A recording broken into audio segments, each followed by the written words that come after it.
Hello everyone, good morning and welcome back to my channel. কেমন আছো তোমরা সবাই? আশা করছি তোমরা সবাই খুব ভালো আছো আর আমরাও ভালো আছি।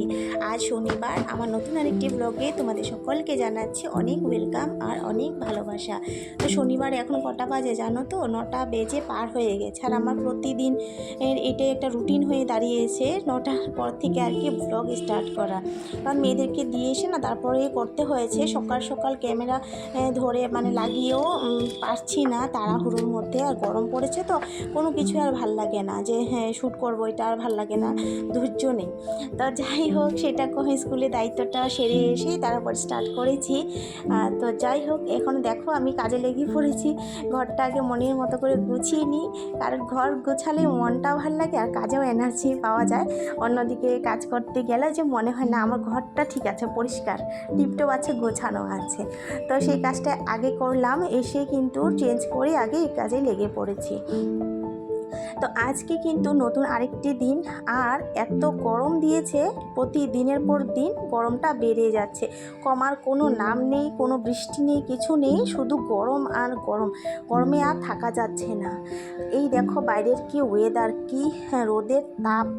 আর এই দেখো অ্যালোভেরা গাছটা, সেটা আর কি দেখছিলাম যে পাশে একটা তেজপাতা গাছ, এই যে তেজপাতা গাছটা আমার বান্ধবী দিয়েছিল। তেজপাতা গাছটা না একটু একটু মরে গেছে আর বেঁচে নেই। তো যাই হোক, ওকে বলবো যদি থাকে আরেকটা দিতে। তা দেখো আকাশের কি অবস্থা, তাকানো যাচ্ছে না। এই যে কাপড়গুলো সকালবেলা ধুয়ে দিয়েছিলাম, তখন 6টা বাজে, 6টাও বাজছে না হয়তো, তার একটু আগেই শুকিয়ে একদম পাপড়ের মতো হয়ে গেছে। তো শুকনো কাপড় আর বাইরে রেখে তো লাভ নেই, নিয়ে যাই। বাইরে যখন এসছি কাপড়গুলো নিয়ে যাব। আর জিন্সের প্যান্টটা না শুকিয়ে গেছে প্রায়, এক সাইড আর কি ভেজা আছে, সেটাই আর কি উল্টে পাল্টে দিয়ে আসলাম। যে ড্রামটা ভরে রেখেছি, দোকানে নিয়ে যাবে জলে। তা কাপড়গুলো রেখে দিলাম, শুকনো কাপড়। দুটো জামা গুড়িয়াদের একটু একটু ভিজা আছে, ঘরেই মেলে রাখবো, আর এটা হাওয়াতেই শুকিয়ে যাবে, রোদে রাখার কোনো দরকারই নেই। আর রোদে বেশিক্ষণ কাপড় রাখলে না রঙটা জ্বলে যায়। আর এত রোদ দিয়েছে, হাওয়া বাতাসে কিন্তু ছায়াতে মেললেও কাপড় শুকিয়ে যাচ্ছে। তো এদিকে আমাদের স্নানের কাপড়গুলো আর কি কেচে দিব, গুড়িয়াদের স্নানের কাপড়। আমার নাইটিটা আছে, যেটা পরে আমি আর কি পুজো দিয়েছিলাম। তো আজকে ব্লগটা তোমাদের যদি ভালো লাগে একটা লাইক করে দিতে ভুলো না কিন্তু। আর কমেন্ট করে অবশ্যই মতামত জানিও। আর আমার চ্যানেলটাকে সাবস্ক্রাইব করে দিয়ে আমার ছোট্ট ইউটিউব পরিবারে চলে আসো, আর তোমাদের অনুরোধ রইল আজকের ব্লগটা পুরো দেখার অনুরোধ রইল, যাতে তোমরা স্কিপ করে দেখো। তোমরা দেখলে তবেই না আমি ব্লগ বানাতে মোটিভেট হব। তোমরা যদি দেখছোই না, তাহলে কি হয় বলো তো, যে ইচ্ছে থাকে না, আজ বানাবো না, ভাল লাগছে না, ভিউজ আসছে না। তো যাই হোক, ধৈর্য হারালে চলবে না। এসেছি যখন, ধৈর্য ধরে কাজ করেই যেতে হবে। আর কি বলে বলো তো, যে যাই হোক, আমি সবার সাপোর্ট তো পেয়েছি ভিডিও করার, সেটাই আর কি মনে একটা জোর আছে, যে আমার ফ্যামিলি সাপোর্ট আছে, আমি হার মানবো না। ভিউজ আসুক আর না আসুক, কিন্তু আমি আমার কাজ চালিয়ে যাব। তো আমার মাও এই কথাই বলে, আমার শাশুড়ি মাও বলে যে না, তুমি তোমারটা করে যাও, একদিন হয়তো ঠিক সব কিছুই ঠিক হবে। তুমি এরকম ভাববে না যে কেউ দেখছে না বলে যে তুমি ভিডিও করবে না, সেটা কিন্তু একদম করো না। কেউ কিন্তু ফট করে বড় হয়ে যায় না, আস্তে আস্তে সবাই বড় হয়। তো তাই আমি সেটাও একবার ভাবি, না কথা তো ঠিকই বলেছে, ধৈর্য হারালে চলবে না। তো ধৈর্য ধরে কাজ করে যাচ্ছি। হ্যাঁ, আর একটু ভালো তো করতেই হবে, কারণ এইসব করার তো আর অভিজ্ঞতা নেই। আস্তে আস্তে সব হচ্ছে, কত কিছুই দেখছি, দেখে দেখে সব শিখছি। তো আস্তে আস্তে সব ঠিক করার চেষ্টা করব। এখন তো যা করছি হয়তো আগের তুলনায় একটু সামান্য একটু বেটার করতে পারছি।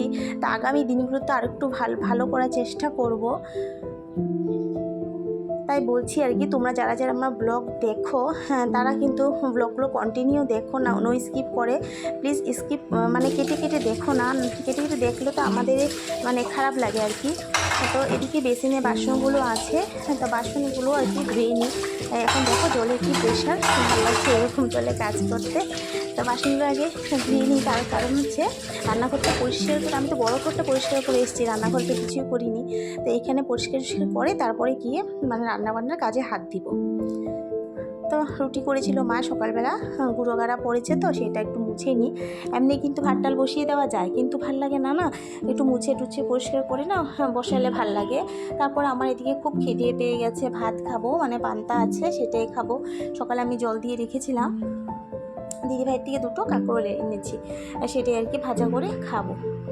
তো মাকে দিয়ে দুটো জিনিস আনিয়ে নিলাম। আগে একটা চানাচুর এনেছিল আমাদের, সেটা নাকি ঝাল না, তো আমার বর একটু ঝাল চানাচুরে খায়,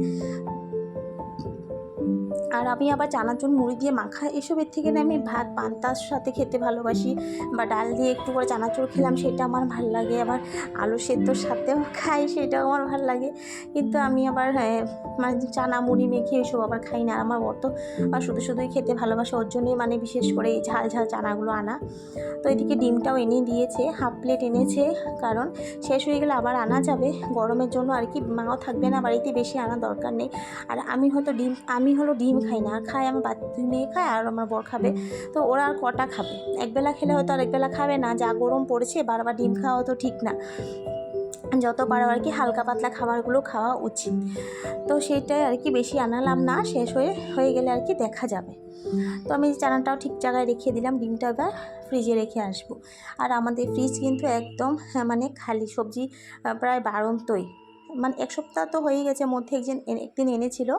তো আগামীকাল আবার বাজার আছে, বাজার করা যাবে, তো আর চা সবজিপাতি ছিল সেটাই আর কি রান্না হবে। তো এদিকে আমি কাঁকরোলটা ভাজা করছি, আর মা বলছে কী দিয়ে রুটি খাবে, মানে মা তো রুটি খাবে, মার খিদে পেয়েছে। রুটি তো মা বর খেয়েছে আর মা খাবে, আর বাচ্চারা তো ভাত খেয়ে গেছে, সেদ্ধ ভাত, আর আমিও ভাত খাবো।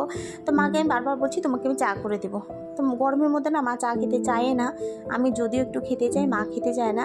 তো হঠাৎ করে মনে পড়লো কেন, তুমি তো কাঁকরোল ভাজা দিয়েও রুটি খেতে পারবে, তখন মা বললো আর কি ঠিক আছে কাঁকরোল ভাজা দিয়েই খাবো। তো সেটাই আর কি আমি বলে আর কি হাসছিলাম যে হ্যাঁ এই কথাটা যদি আগে মনে করতাম, কখন থেকে তোমাকে বলে যাচ্ছি চা করে দিব, মা বলে যাচ্ছে রুটি খেতে খাবো, আর আমি বলে যাচ্ছি চা করে দিব। আর আমি যে নিজে কাঁকরোল ভাজা দিয়ে ভাত খাবো সেটা আর মাকে বলছি না যে তুমিও খেতে পারবে এখান থেকে। তো দেখো মানে কি চিন্তা ভাবনা, মানে গরমে সব কিছুই গুলিয়ে যাচ্ছি, অসহ্যকর গরমে কি ভুলভাল বকছি ভগবান জানে। এই যে আমি যে এখন ভয়েস দিচ্ছি বিকেলবেলা আর কি, হ্যাঁ এটা তো মানে হাঁপিয়ে যাচ্ছি গরমে। তো যাই হোক কিছু করার নেই, তোমরা একটু মানিয়ে নিও। আর বাইরের প্রচুর সাউন্ড আসে, কারণ গাড়ি যাচ্ছে, এদিকে পাখি ডাকছে, এদিকে এইটা সেইটা, অনেক মানে প্রচুর ডিস্টার্ব আর কি। তো রাত্রি করা হয় না, কারণ অনেক রাত্রে করে আমরা শুয়ে থাকি, পড়াশোনা করে তারপর খাওয়া দাওয়া করে না, তারপরে আর এনার্জি থাকে না। তারপর ভাবি সকালে উঠতে লাগবে, সেই সকালে কাজকর্ম স্কুল সব কিছু মিলেমিশে অনেক কাজ, অনেক দায়িত্ব, তার জন্যই আর কি রাত্রে আমি এই কাজটা এখন আর করি না। ভাবি যা দুপুরবেলা একটু না শুয়ে একটু সময় বের করে এইটাই করব, লাগলে বাইরের যদি কোনো সাউন্ড থাকে ব্যাকগ্রাউন্ডে থাক, কিন্তু রাত্রিবেলা যে আমি জেগে করব, কিন্তু বাচ্চাদের পড়ার ক্ষতি হবে, স্কুলে হয়তো পাঠাতে পারবো না, সে একটা মনে না একটা ভয় কাজ করে আমার, যে আমার জন্য নাকি বাচ্চাদের স্কুল ক্ষতি হয়ে যায়, সেটা আর কি চিন্তা করি। শুধু আমার দিকটা দেখলে হবে না, তো বাচ্চাদের দিকটাও দেখতে লাগবে, আমার জন্য যাতে বাচ্চাদের কোনো ক্ষতি না হয়, পড়াশোনার উপর যাতে মানে কোনো হাম্পার না আসে, হ্যাঁ সেটাই আর কি আমি লক্ষ্য রাখি। তার জন্যই আর কি ভয়েসটা আমাকে এইভাবে করে দিতে হয়, কোনো উপায় নেই, আর আমার কাছের কোনো রাস্তা নেই। তো দেখো দুজনেই রান্নাঘরে, মানে মাকে বলছি তুমি তরকারি রান্না করো, একটু ঝাল করে রান্না করো, কারণ মা তো চলে যাবে, আর আমার হাতে খেতে আমার একদম ভাল লাগছে না। জানি তো আগামী দিনগুলোতে আমিই রান্না করবো, আমিই খাবো, কিন্তু মুখের না একটু অন্যরকম টেস্ট সত্যিই চায়, যে অন্যের হাতে একটু রান্না খাই, সেটা অবশ্যই চায়। তো মাকে বললাম মা তুমি রান্না করো, শুটকিটা একটু ঝাল করে রান্না করো, আর শসা আলু দিয়ে আর কাঁকরোল দিয়ে আর কি মাখা করে ঝাল করে বানাবে।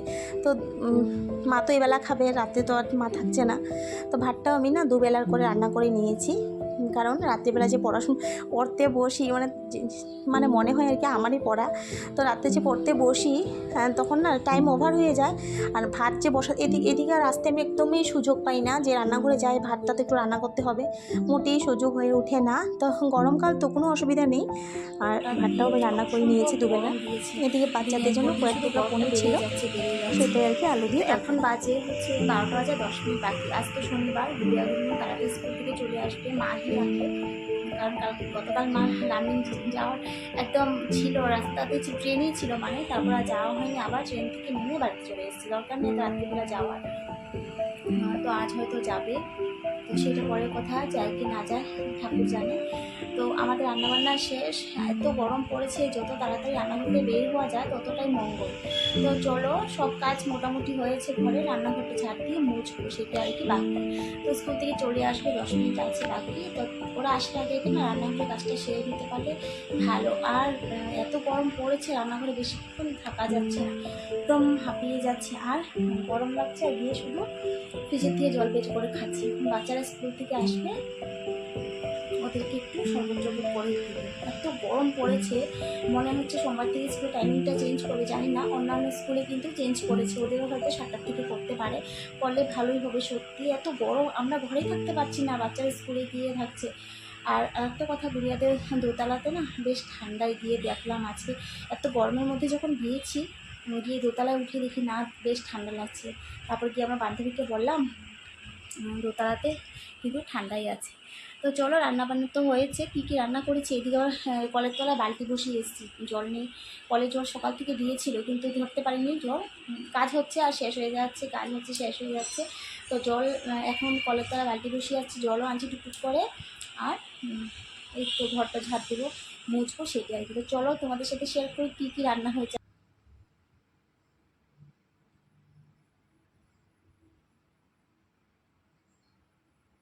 তো এই যে বাচ্চাদের জন্য করেছি কি পনির দিয়ে আলু দিয়ে তরকারি, দেখো তো একটু তেল তেলে লাগছে না, সত্যি একটু তেল বেশি হয়ে গেছে।